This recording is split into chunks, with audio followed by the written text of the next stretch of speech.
আসসালামু আলাইকুম বন্ধুগণ, আজকে আমি তোমাদের রেঁধে দেখাবো মুরগির মাংস দিয়ে বোম্বাই মরিচ দিয়ে কিভাবে পাস্তা রান্না করতে হয়। বন্ধুরা, আশা করি তোমরা আমার ভিডিওটা ফুল দেখবে, আর ভিডিওটা ভালো লাগলে কমেন্টে জানাবে বন্ধুরা কেমন। বন্ধুগণ দেখো, আমি পরিমাণ মতো পাস্তা নিয়েছি আর পরিমাণ মতো মুরগির মাংস কেটে নিয়েছি, আর গরম পানি চুলায় দিয়ে দিয়েছি। অলরেডি গরম পানি ফুটে গেছে, এখন পাস্তাগুলো আমি ঢেলে দেবো। বন্ধুগণ, চুলার জালটা আমি বাড়িয়ে নেব এবং পানির পরিমাণটা আমার কম হয়ে গেছে, সেজন্য আমি 2 গ্লাস পানি দিয়ে দিব।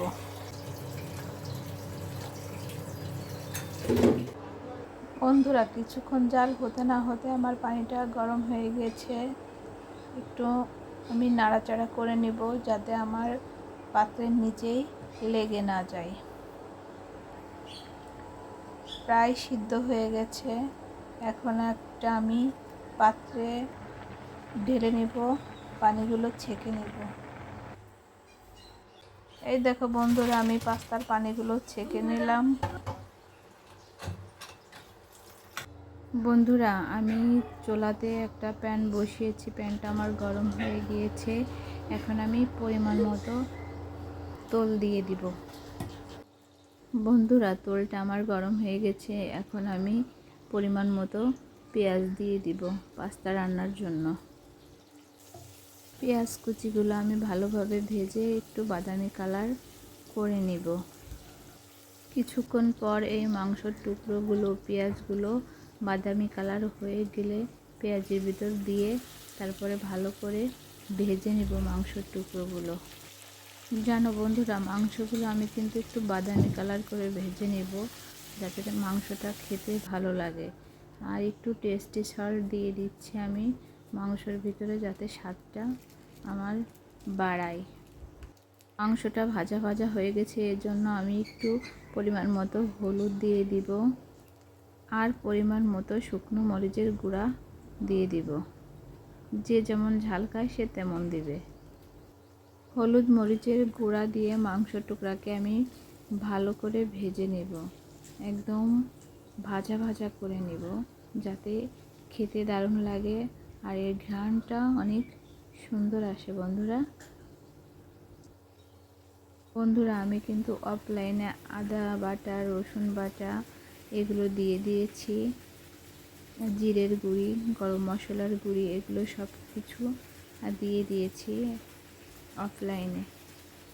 বন্ধুরা, মাংসটাকে আমি হালকা সিদ্ধ করার জন্য পরিমাণ মতো পানি দিয়ে দিব, কারণ মাংসটা আমার খুবই ভাজা ভাজা হয়েছে।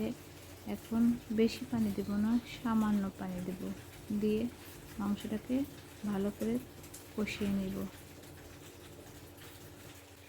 চুলার জালটা বাড়িয়ে দেব যাতে আমার মাংসটা দ্রুত হয়ে যায়।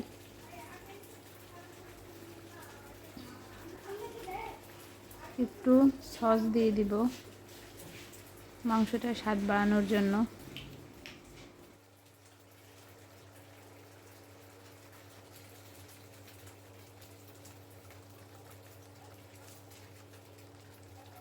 বন্ধুরা, মাংসটা প্রায় হয়ে আসছে। এই মাংসতে আমি বোম্বাই মরিচ কুচিয়ে দেব, কারণ বোম্বাই মরিচ কুচিয়ে দিলে মরিচের ঘ্রাণটা সে আসবে। পাস্তার মশলাটা মাংসের ভিতরে দিয়ে দিব, দিয়ে ভালোভাবে নেড়ে চেড়ে নেব যাতে ঘ্রাণটা সেই লাগে। বন্ধুরা, আমার মাংসটা হয়ে গেছে, এখন আমি পাস্তাগুলো দিয়ে দিব। এই দেখেন বন্ধুরা, আমার সিদ্ধ করে রাখা সেই পাস্তা দিয়ে দিচ্ছি।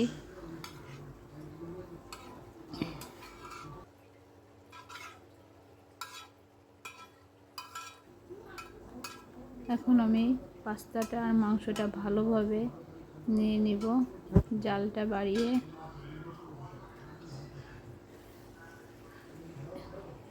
বন্ধুরা, এভাবে পাস্তা রান্না করলে খেতে দারুণ লাগে। কার কাছে কেমন লাগে জানি না, কিন্তু আমার কাছে খুবই ভালো লাগে। বন্ধুরা, আমার এই কড়াইটা একটু ছোট হয়ে গেছে, এতে পাস্তা নাড়তে অসুবিধা হচ্ছে, তাই আমি কড়াইটা চেঞ্জ করে নেব। এই যে বন্ধুরা, দেখতেই পারলেন কড়াইটা আমি চেঞ্জ করে নিয়েছি আমার সুবিধার জন্য, যাতে পাস্তাটা নাড়তে কোনো সমস্যা না হয়, পড়ে না যায়।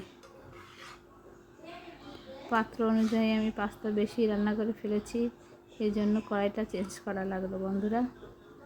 দেখেন বন্ধুরা কত সুন্দর হয়েছে আমার পাস্তাটা, খুবই লোভনীয় এবং চমৎকার। কেমন লাগে আব্বু? বাবা তুমি তো খালি খাইতেই আছো, কোনো কথাই বলতেছো না। অনেক মজা হয়েছে? অনেক মজা হয়েছে। তাই? আমি